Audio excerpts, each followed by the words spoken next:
హైదరాబాద్లో పారిశ్రామిక స్థలాలు తక్కువ ధరకే ప్రభుత్వం అమ్ముతుందని బీఆర్ఎస్ ఎమ్మెల్యే వివేకానంద గౌడ ఆరోపించారు. CM Revanth real estate mafia భూ కుంభకోణానికి పాల్పడుతోందని విమర్శించారు. 5 లక్షల కోట్ల రూపాయల భూములను కేవలం 5,000 కోట్లకే అమ్మేస్తున్నారని ఆక్షేపించారు. హైదరాబాద్ స్థలాలు కాబట్టే జీహెచ్ఎంసీ కౌన్సిల్లో తాము ప్రశ్నించామన్నారు వివేకానంద గౌడ్.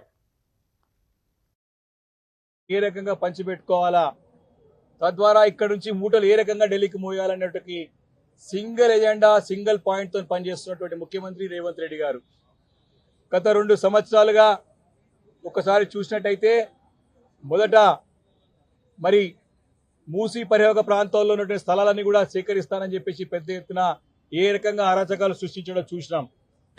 రెండోది మెట్రో ఎల్ఎన్టీ మెట్రోకి సంబంధించిన స్థలాలన్నీ కూడా మరి దోచేయాలని చెప్పేసి, వాటన్నిటి కూడా కొట్టేయాలని చెప్పేసి, వాటిని కూడా కొల్లగొట్టేయాలని చెప్పేసి కూడా ఏ రకంగా ఎల్ఎన్టీని ఇక్కడికి వెళ్ళి సాగనంపిండో మనం చూసినాం.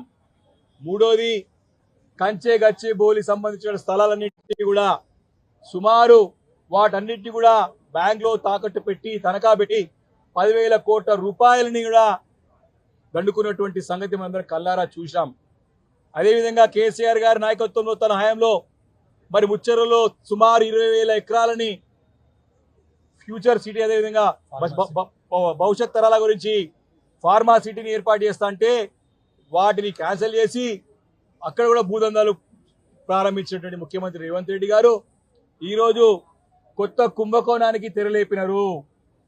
హైదరాబాద్ నగర శివారు ప్రాంతాల్లో ఉన్నటువంటి సుమారు 22 ఇండస్ట్రియల్ ఏరియాలలో క్లస్టర్లలో సుమారు 9,292 ఎకరాల 5 లక్షల కోట్ల విలువైన భూములని కేవలం 5,000 కోట్ల రూపాయలకి దారాదత్తం చేస్తానని చెప్పి నిర్ణయించుకొని ముందుకొచ్చి మొన్న 22వ తారీఖున జియో నంబర్ 27 తీసినారు.